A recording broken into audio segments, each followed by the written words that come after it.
December 5 വായിക്കുവാനുള്ള വചനം വിശുദ്ധ ലൂക്ക എഴുതിയ സുവിശേഷം 5-ാം അധ്യായം. ദൈവവചനം ശ്രവിക്കാൻ ജനങ്ങൾ അവന് ചുറ്റും തിങ്ങിക്കൂടി. അവൻ ഗനേസരത്തു തടാകത്തിൻ്റെ തീരത്തു നിൽക്കുകയായിരുന്നു. 2 വള്ളങ്ങൾ കരയോടടുത്ത് കിടക്കുന്നത് അവൻ കണ്ടു. മീൻപിടുത്തക്കാർ അവയിൽ നിന്നിറങ്ങി വല കഴുകുകയായിരുന്നു. ശിമിയോൻ്റേതായിരുന്നു വള്ളങ്ങളിൽ ഒന്ന്.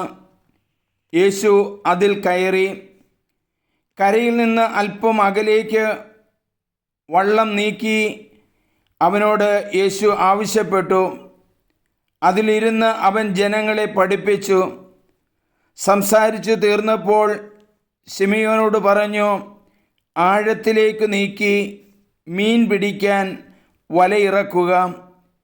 ശിമിയോൻ പറഞ്ഞു, ഗുരു, രാത്രി മുഴുവൻ അധ്വാനിച്ചിട്ടും ഞങ്ങൾക്ക് തളർവാദരോഗിയെ സുഖപ്പെടുത്തുന്നു. എങ്കിലും നീ പറഞ്ഞതനുസരിച്ച് 5-ാം അധ്യായം വലയിറക്കാം. 17 മുതൽ അപ്പോൾ 26 വരെയുള്ള വചനങ്ങൾ. വളരെയേറെ മത്സ്യങ്ങൾ ഒരു അവർക്ക് ദിവസം കിട്ടി. യേശു അവരുടെ വല കീറി തുടങ്ങി. അവർ മറ്റേ വള്ളത്തിലുണ്ടായിരുന്ന കൂട്ടുകാരെ ആംഗ്യം കാണിച്ച് സഹായത്തിന് വിളിച്ചു. അവർ വന്ന 2 വള്ളങ്ങളും അവിടെ വന്നുകൂടി. മുങ്ങാറാകുവോളം രോഗികളെ സുഖപ്പെടുത്താൻ കർത്താവിന്റെ ശിമോൻ പത്രോസ് അത് കണ്ടപ്പോൾ യേശുവിന്റെ കാൽക്കൽ വീണ്, ഒരു കർത്താവേ, എന്നിൽ നിന്ന് അകന്നു പോകണമേ, ഞാൻ പാപിയാണ് എന്ന് പറഞ്ഞു. അവനെ അകത്തെ എന്തെന്നാൽ തങ്ങൾക്ക് കിട്ടിയ മീനിന്റെ പെരുപ്പത്തെ പറ്റി ശിമിയോനും കൂടെയുണ്ടായിരുന്നവരും അത്ഭുതപ്പെട്ടു. അതുപോലെ തന്നെ അവന്റെ പങ്കുകാരായ സെബെദെയി പുത്രന്മാർ യാക്കോബും യോഹന്നാനും വിസ്മയിച്ചു. യേശു ശിമിയോനോട് പറഞ്ഞു, ഭയപ്പെടേണ്ട, മനുഷ്യ, ഇപ്പോൾ മുതൽ നിന്റെ പാപങ്ങൾ ക്ഷമിക്കപ്പെട്ടിരിക്കുന്നവനാകും. നിയമജ്ഞരും ഫരിസേയരും ചിന്തിച്ചു തുടങ്ങിയ ശേഷം ദൈവദൂഷണം പറയുന്നവനാര്? അവർ ദൈവത്തിനല്ലാതെ അനുഗമിച്ചു. പാപങ്ങൾ ക്ഷമിക്കാൻ സാധിക്കുക? അവരുടെ വിചാരം മനസ്സിലാക്കി യേശു അവരോട് പറഞ്ഞു, എന്തുകൊണ്ടാണ് നിങ്ങൾ ഇങ്ങനെ ഹൃദയത്തിൽ വിചാരിക്കുന്നത്?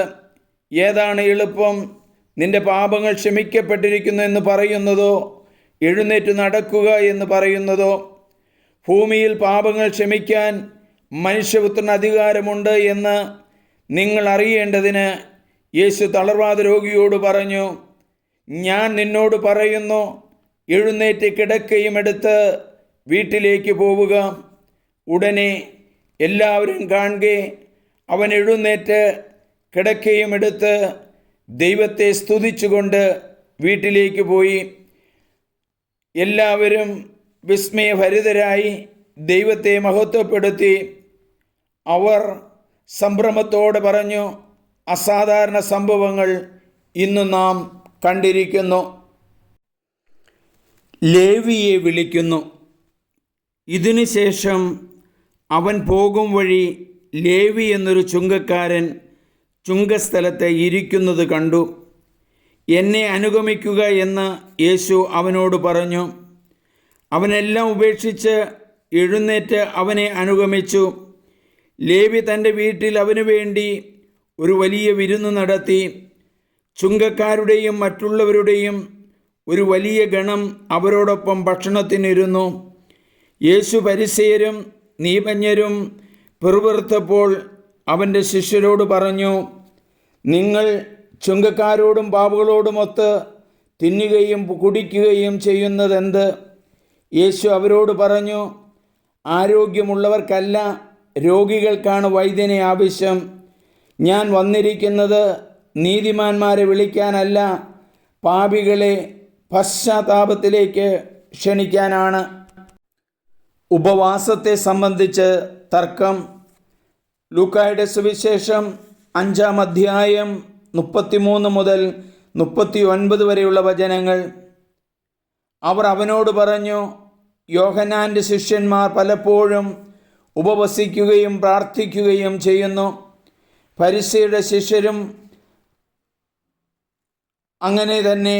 എന്നാൽ നിന്റെ ശിഷ്യന്മാർ തിന്നു കുടിച്ച് നടക്കുന്നു. യേശു അവരോട് പറഞ്ഞു, മണവാളൻ കൂടെയുള്ളപ്പോൾ മണവറ തോഴരെ കൊണ്ട് ഉപവസിപ്പിക്കാൻ നിങ്ങൾക്ക് കഴിയുമോ? എന്നാൽ മണവാളൻ അവരിൽ നിന്ന് അകറ്റപ്പെടുന്ന ദിവസങ്ങൾ വരും. അപ്പോൾ അവർ ഉപവസിക്കുകയും അവൻ അവരോട് ഒരു ഉപമ പറഞ്ഞു. ആരും പുതിയ വസ്ത്രത്തിൽ നിന്ന് കഷണം കീറിയെടുത്ത് പഴയ വസ്ത്രത്തോട് ചേർക്കാറില്ല. അങ്ങനെ ചെയ്താൽ പുതിയ വസ്ത്രം കീറുന്നു എന്നു മാത്രമല്ല, പുതിയ കഷണം പഴയതിനോട് ചേരാതെ വരികയും ചെയ്യും. ആരും പുതിയ വീഞ്ഞ് പഴയ തോൽക്കുടങ്ങളിൽ ഒഴിച്ചു വയ്ക്കാറില്ല. അങ്ങനെ ചെയ്താൽ പുതിയ വീഞ്ഞ് പഴയ തോൽക്കുടങ്ങൾ ഭേദിച്ച് ഒഴുകിപ്പോവുകയും തോൽക്കുടങ്ങൾ നശിക്കുകയും ചെയ്യും. പുതിയ വീഞ്ഞ് പുതിയ തോൽക്കുടങ്ങളിലാണ് ഒഴിച്ചു വയ്ക്കേണ്ടത്. പഴയ വീഞ്ഞ് കുടിച്ച ഒരുവനും പുതിയത് ഇഷ്ടപ്പെടുകയില്ല. പഴയതാണ് മെച്ചം എന്നല്ലേ പറയുന്നത്. ഈ ദിവസങ്ങളിൽ വചനം നിങ്ങൾ മറ്റുള്ളവർക്ക് പങ്കുവയ്ക്കുകയും അനുഭവിക്കുകയും ചെയ്യട്ടെ.